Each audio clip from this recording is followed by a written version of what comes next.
নীলিমা, তোমার কি মনে হয় আমাদের এই তরমুজের জমিটাই গ্রামের সবথেকে বড় তরমুজের জমি, তাই না? মরণ! তরমুজের জমি দিয়ে কি হবে? হ্যাঁ, তরমুজের দামই নেই, জমিতে পড়ে পড়ে পচে যাচ্ছে। এমন করে বলো না তো বউ। আমি তো চেষ্টা করছি, কিন্তু বাজারে যদি তরমুজের দাম না থাকে আমি কি করব বলো তো? তোমার চেষ্টা আমার দেখা হয়ে গেছে।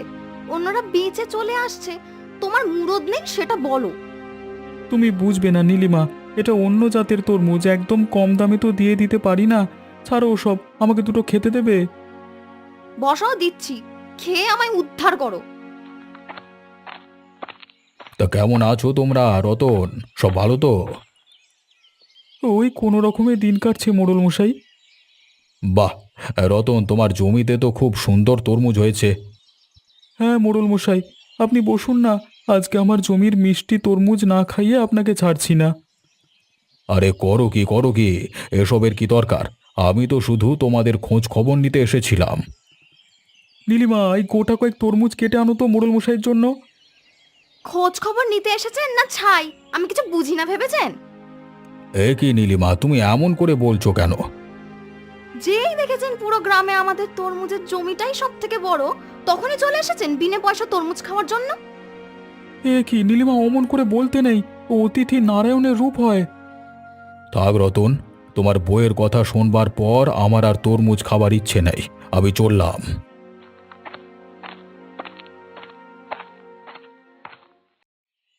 কালকে উত্তর দিকে গ্রামে যেতে হবে, দাম পাই আর না পাই তরমুজগুলো বেচে ফেলতে হবে, না হলে তরমুজগুলো নষ্ট হয়ে যাচ্ছে। নগেন কাকা, নগেন কাকা, আমায় ছোট দেখে একটা তরমুজ দেবে? অনেক দিন ধরে খুব খেতে ইচ্ছা করছে। হ্যাঁ, এই তরমুজ খেতে ইচ্ছে করছে, তা তরমুজ খেয়ে আমাকে পয়সা দিবি নাকি? রীতিমতো ঘাম ঝরিয়ে তরমুজ ফলন করতে হয়েছে, আর ওনাকে তরমুজ দিতে হবে, সাহেবের বেটি যত সব। ঠাকুমাই তো বলেন নগেন কাকার কাছে গিয়ে চা, নগেন কাকা ঠিক তোকে তরমুজ দেবেন। গরিবদের তরমুজ খেতে নেই, যা যা, আর বিনা পয়সা তো একদমই না। বিনা পয়সায় কোথায় নগেন কাকা? ঠাকুমা তো বলেছে তরমুজ নিয়ে আয়, আমি নগেনকে ঠিক টাকা দিয়ে আসবো। অত কিছু বুঝি না, ফেলো করি মাখো তেল, আর নইলে পয়সা থাকলে বাজার থেকে কিনে খাগে যা। তুমি এভাবে বলছো কেন নগেন কাকা? আমি তো শুধু ছোট্ট দেখে একটা তরমুজই চেয়েছি। হাহ, তোদের সাথে এভাবে কথা বলবো না তো কিভাবে বলবো? ফুল চন্দন দিয়ে পুজো করবো? এ যা যা, এখান থেকে যা তো, ভিখারির বাচ্চা। আমি এখনই গিয়ে ঠাকুমাকে তোমার নামে নালিশ করব, দেখো। কিরে অবিনাশ, মুখ ভার করে কোথায় চললি বাবা? আর বলো না বুড়ি, এই গ্রামে থাকতে মন চায় না। মান সম্মান বলে কিছুই থাকলো না। কেন রে, কি হয়েছে তোর? আজকে একটু বেরিয়েছিলাম গ্রামবাসীর খোঁজ খবর নিতে। রতনের সাথে দেখা হয়। তা রতনের দিনকাল কেমন যাচ্ছে জানতে চাই। আর রতনের জমিতে ভালো তরমুজ হয়েছে তারই প্রশংসা করেছিলাম। এই সময় রতনের বউ ঘর থেকে বেরিয়ে এসে কি যে অপমান করলো আমাকে, কি বলবো তোমাকে। কেন, কি বলেছে নীলিমা তোকে? বলেছে আমার নাকি কোনো কাজ নেই, আমি ঘুরে ঘুরে বিনে পয়সায় এর ওর জমির ফসল খেয়ে বেড়াই। তুমি বলো বুড়িমা, এসব কি মানায়? নীলিমা এমন বললো তোর মতো ভালো মানুষকে? ছাড়, তুই তো জানিসই নীলিমা লোককে কথা শোনাতে পারলেই খুশি হয়। তাই বলে গ্রামের মোড়লকে এভাবে কথা শোনাবে? আমি কি ওদের কাছে তরমুজ খেতে চেয়েছিলাম? আমি গ্রামবাসীকে ভালোবাসি, তাই একটু খোঁজ খবর নিতে আসি, আর তাতেই এভাবে অপমান? আচ্ছা ছাড়, ওসব নিয়ে আর মন খারাপ করে থাকিস না বাবা। যা যা যা, বাড়ি যা। এই ভর দুপুর বেলায় রোদের মধ্যে আর ঘুরতে হবে না। সে আমি যাচ্ছি, কিন্তু রতনের বউ যদি দিনের পর দিন এমন করতে থাকে, তাহলে আমি আর ছেড়ে দেব না রতনকে। ডেকে পাঠাবো আমার কাছে। রতনকে ডেকে কি হবে? রতন তো ওর বউয়ের সামনে ভয় মুখই খুলতে পারে না। যাই হোক, এরপর আর আমি এমন শুনলে রতনকে ডেকে পাঠাবো, তখন যা হবে দেখা যাবে। তোকে যা বলেছে তার 10 গুণ রতনকে বলে, এই ভেবেই রাগ কমিয়ে বাড়ি যা। আর দুঃখ করতে হবে না, ওরা ওরকমই। লতা, একটা সুখবর আছে গো। আমাদের সব দুঃখ দুর্দশা এবারে ঘুচবে। আজ আমার কি আনন্দ হচ্ছে, মনে হচ্ছে দুহাত তুলে নাচি। কেন গো, কি হয়েছে? এত খুশি দেখাচ্ছে কেন তোমায়? আরে লতা, আমি একটা কাজ পেয়েছি। তা কি কাজ শুনি? আমি শহরে কাজ পেয়েছি গো, শহরের একটা বড় ব্যবসায়ের সাথে কাজের সুযোগ পেয়েছি। আমার কিন্তু আবার শহরে বড়লোক বাবুদের ঠিক বিশ্বাস হয় না। তুমি কি কাজ করতে যাবে ওখানে? গ্রাম থেকে তরমুজ কিনে নিয়ে শহরে গিয়ে দিতে হবে, এটাই কাজ। শহরের লোকেরা শুনেছি খুব চালাক হয়। যদি তোমায় বোকা বানিয়ে দেয় আর তোমার সব তরমুজ লুট করে নেয়, তাহলে কি হবে? আরে লতা, ভয় পাচ্ছ কেন? এটা তো এক প্রকার ব্যবসায়ী, আর ব্যবসাতে একটু তো ঝুঁকি নিতে হবে, না হলে লাভের মুখ দেখবো কিভাবে? ঠাকুর ঠাকুর করে কাজটা ভালোভাবে করতে পারলেই হলো, না হলে এমনিতেই তো নুন আনতে পান্তা ফুরায়, উনুনে হাঁড়ি তো চাপাতেই পারি না।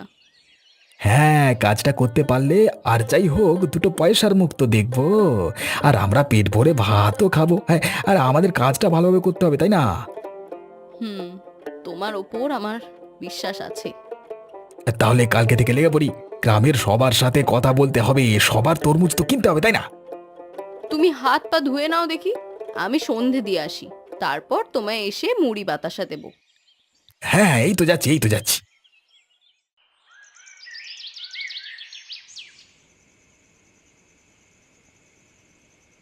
কি গো, কখন থেকে ডাকছি শুনতে পাচ্ছ না?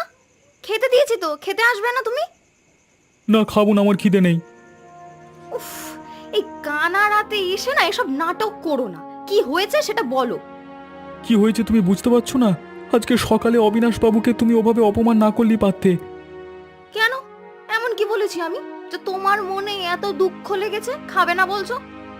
চুপ করতো নীলিমা, তুমি কি করেছো তুমি জানো না? তোমার এতটুকু লজ্জাবোধ নেই? একটা কথা বলবার আগে তো ভাবতে হয় কাকে কি বলছো। আমি খারাপ কি বলেছি? যেটা সত্যি আমি সেটাই বলেছি। অবিনাশবাবু গ্রামের মোড়ল, একজন সম্মানীয় ব্যক্তি, ওনার সাথে লাগতে যাওয়া কি আমাদের গরিব মানুষদের মানায়? সে তুমি যাই বলো, আমি অনেক সময় দেখেছি উনি শুধু লোকের বাড়ি যায়, গল্প করে আর জমির ফলমূল বসে বসে গেলে। সে খায় খাগ্গে, তোমার সেটা ভাবতে হবে না। আর অবিনাশবাবুকে তো আমি নিজেই তরমুজ খাওয়ার জন্য বসতে বললাম। তুমিও বলেছো, আর অমনি উনি সেই সুযোগে বিনা পয়সায় গিলতে বসে গেলেন। নীলিমা, তুমি কিন্তু এবার একটু বেশি বলছো। তোমার এই মুখের জন্য গ্রামে আমার মুখ দেখানো দায় হয়ে যাচ্ছে। সেই তো, তোমার জমি থেকে একটা তরমুজ খেয়ে গেলে কার কি ক্ষতি হতো? যার জন্য বলি সেই বলে চোর। ঠিক আছে, তোমার যখন এতই দরদ ওই মোড়ল মশাইয়ের বাড়ি খাওগে যাও, আজ রাতে তোমার খাবার নেই আর। হ্যাঁ, যাও যাও, আমি খাবো না, যাও দেখি।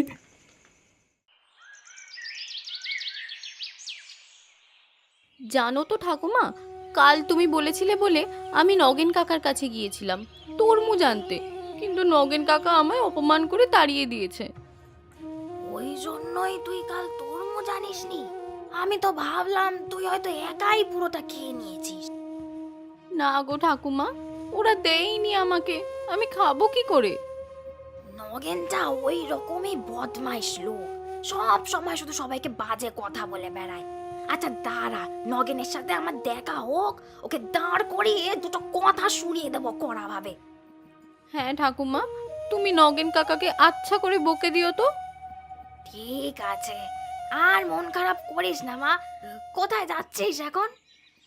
এই তো একটু বাইরে যাচ্ছি ঘুরতে, তাড়াতাড়ি চলে আসবো। দেখ পূজা, রাস্তায় কারোর কাছে কিছু চাইবি না। আগের দিন নগেন কিভাবে তোকে অপমান করলো মনে আছে তো? হ্যাঁ গো ঠাকুমা, আমার মনে আছে, আমি কারোর কাছে আর কিচ্ছু চাইবো না। কিন্তু তোর মুখ দেখে তো মনে হচ্ছে না তুই নিশ্চয়ই কারো কাছে আবার তরমুজ চাইবি। না ঠাকুমা, চাইবো না, কিন্তু আমার তরমুজ খেতে যে খুব ইচ্ছা করছে। ঠাকুমা, তুমি আমাকে তরমুজ এনে দাও না। দেখ পূজা, আমাদের কাছে তো অত টাকা নেই যে তরমুজ কিনে খাবো। আচ্ছা ঠিক আছে, আমি এনে দেবো তরমুজ, তখন তুই মন ভরে খাস। তুমি সত্যি বলছো ঠাকুমা? তুমি তরমুজ এনে দেবে আমায়? হ্যাঁ রে বাবা, হ্যাঁ এনে দেবো খন। এখন যেখানে যাচ্ছিস যা। কি রে নগেন, এভাবে বসে থাকলে চলবে? কেন রে গোপাল, কি হয়েছে?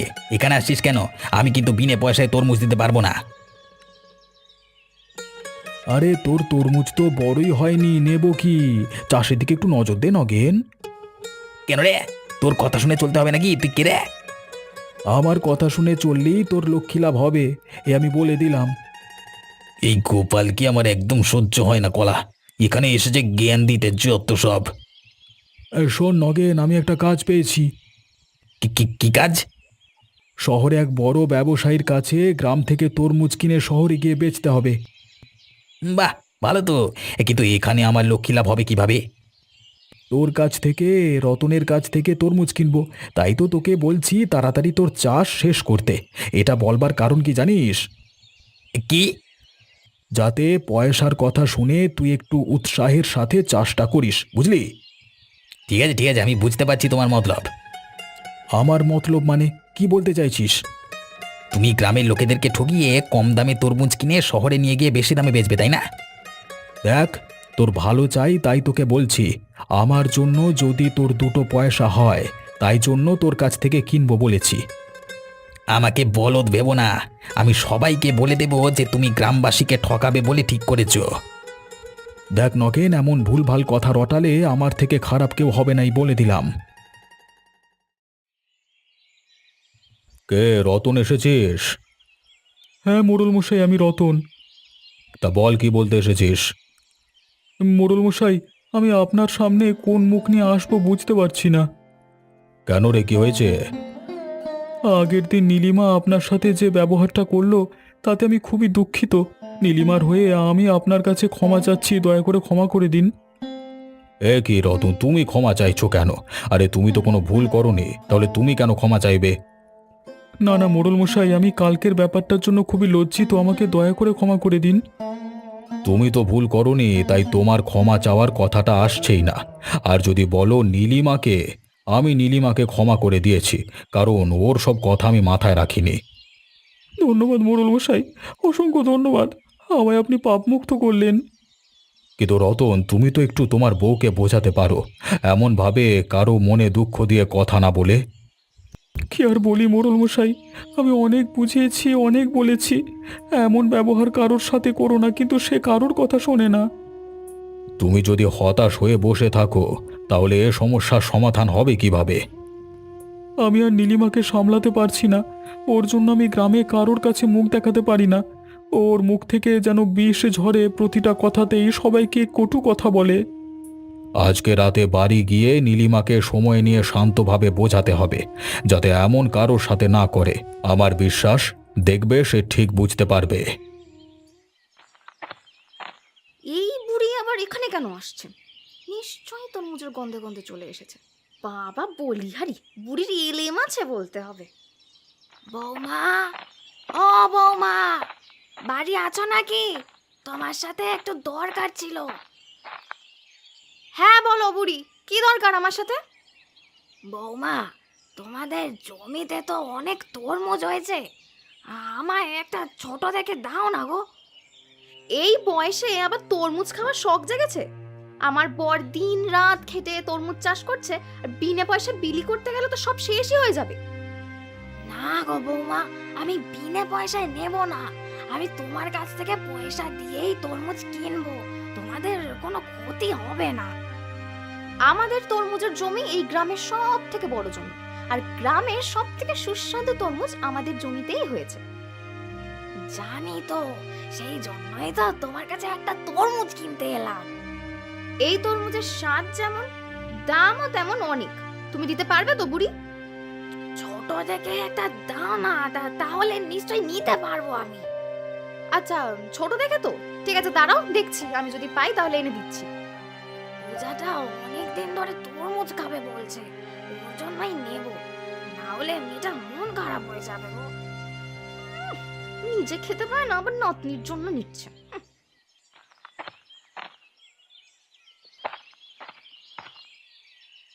এই নিন তরমুজ। এই নাও পয়সাটা নাও। বুড়ি, তুমি এই কয়েকটা পয়সা নিয়ে এসেছো আমাদের জমির তরমুজ কিনতে? তোমার এই টাকা দিয়ে তো ছোট তরমুজে হবে না গো।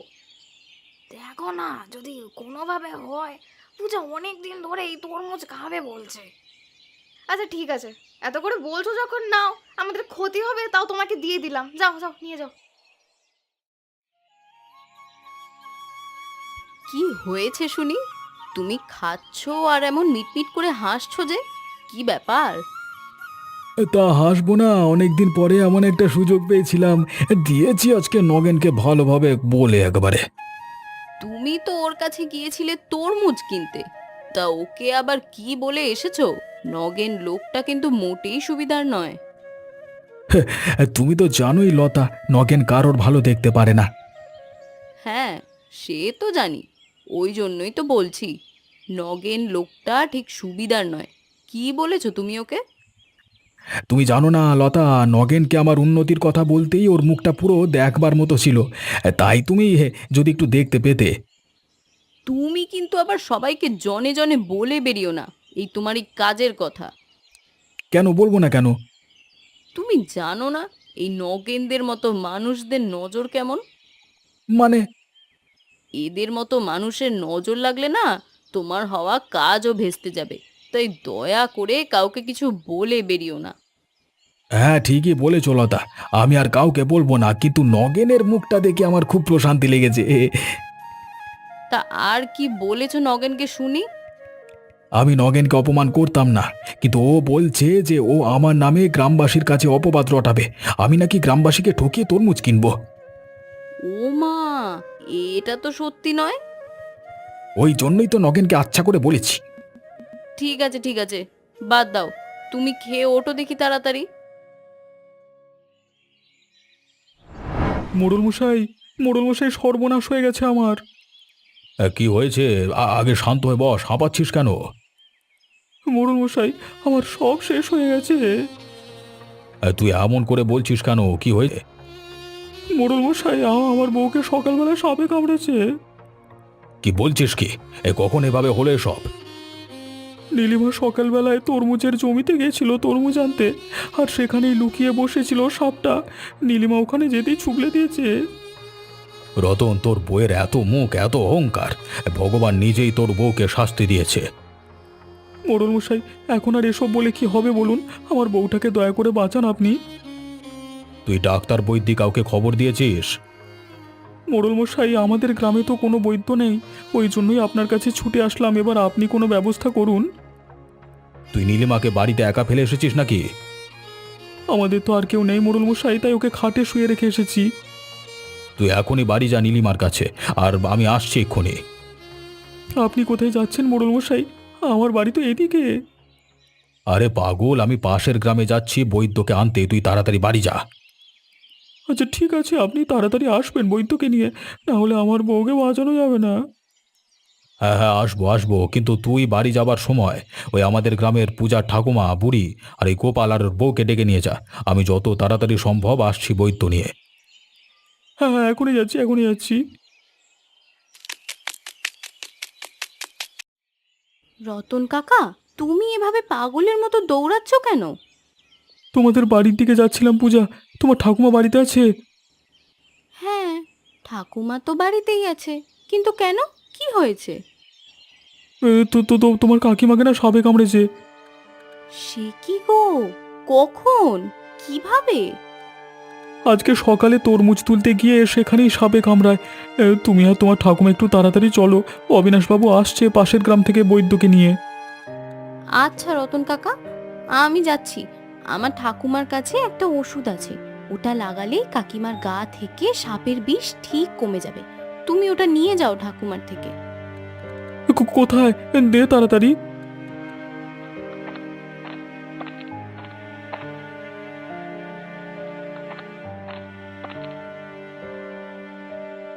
তুমি এটা নিয়ে তাড়াতাড়ি যাও, আর কাকিমাকে গিয়ে লাগিয়ে দাও। আমরা এখনই যাচ্ছি পিছন পিছন। কাকিমাকে বাঁচাতেই হবে যেভাবেই হোক। হ্যাঁ রে, তোরা আয়, আমি চললাম। ঠাকুমা, ঠাকুমা, কি বিচ্ছিরি একটা কাণ্ড হয়েছে জানো? কেন রে পূজা মা, কি হয়েছে বল? ওই যে গো, রতন কাকার বউ আছে না, নীলিমা কাকিমা। হ্যাঁ, কি হয়েছে নীলিমার? নীলিমা কাকিমাকে আজকে সকালে তরমুজের ক্ষেতে সাপে কামড়েছে গো। অবস্থা খুব খারাপ। রতন কাকা আমাদের বাড়ি এসেছিল তো, তাড়াতাড়ি যেতে বললো আমাদের। তুই রতনকে আমার ওই ওষুধটা দিসনি, যেটা লাগালে সাপের বিষ কমে যায়? হ্যাঁ গো ঠাকুমা, আমি তো দিয়ে দিয়েছি। আচ্ছা আচ্ছা ঠিক আছে, চল তাহলে আমরাও যাই তাড়াতাড়ি। ঠাকুমা, যাওয়ার সময় গোপাল দাদা আর লতা বৌদিকেও ডেকে নিয়ে গেলে কেমন হয়? হ্যাঁ ভালো হয় তো, চল চল তাড়াতাড়ি পা চালা। মোড়ল মশাই, আপনি এসেছেন, বৈদ্যকে সাথে এনেছেন? আরে বাবা, হ্যাঁ রে বাবা, এনেছি এনেছি। কোথায় তোর বউ, কোথায়? ওই তো ঘরে খাটে শুয়ে আছে দেখুন। বৈদ্য মশাই, আপনি তাড়াতাড়ি যান, মেয়েটাকে বাঁচাতেই হবে যা হোক করে। ওই দেখো বৌমা আস্তে আস্তে যেন চোখ খুলছে। হ্যাঁ, কি বলো বুড়িমা, তাই নাকি? আমার নীলিমা তাহলে সুস্থ হয়ে যাচ্ছে? হ্যাঁ, তোর বউ সুস্থ হয়ে যাবে। দেখ, চোখ খুলে এদিক ওদিক তাকাচ্ছে, দেখ। গোপালদা, লতা বৌদি, বুড়িমা, অবিনাশ বাবু, আপনারা সবাই এখানে? আমার কি হয়েছে? সকালবেলায় তুমি যখন জমিতে গেছিলে তখন তোমাকে সাপে কামড়েছিল। আমি মোড়ল মশাইকে গিয়ে বলতেই মোড়ল মশাই পাশের গ্রাম থেকে তৎক্ষণাৎ বৈদ্য আনবার জন্য ছুটলেন, এবং এই বুড়িমার দেওয়া ওষুধ আর বৈদ্য ছিল বলে আজকে তুমি বেঁচে গেলে। সবাই আমাকে ক্ষমা করে দাও। আমি তোমাদের সাথে যে ব্যবহারটা করেছি সেটা ক্ষমার যোগ্য না, আমি জানি। আমি তার জন্য খুবই দুঃখিত। অবিনাশ বাবু, আমায় ক্ষমা করবেন। বুড়িমা, আমায় ক্ষমা করে দিও। আরে করো কি, করো কি? তুমি এখন অসুস্থ, শুয়ে থাকো, শুয়ে থাকো। আমি সবার সাথে যে ব্যবহার করেছি তার জন্য আমি খুবই লজ্জিত। সবাই আমায় দয়া করে ক্ষমা করবেন। দেখেছো নীলিমা, তুমি যাদের অপমান করতে তারাই আজকে তোমার জীবন বাঁচানোর জন্য ছুটে এসেছে। হ্যাঁ, আমি বুঝতে পেরেছি, যারা বিপদের দিনে পাশে থাকে তারাই আসল বন্ধু, মানে ভালো মানুষ। তুমি ঠিক হয়ে গেছো, এটাই অনেক। তোমার আর ক্ষমা চাইতে হবে না, আমরা তোমায় এমনিই ক্ষমা করে দিয়েছি। ঠিক আছে নীলিমা, এখন তুমি বিশ্রাম নাও, আমরা আবার পরে আসবো, কেমন?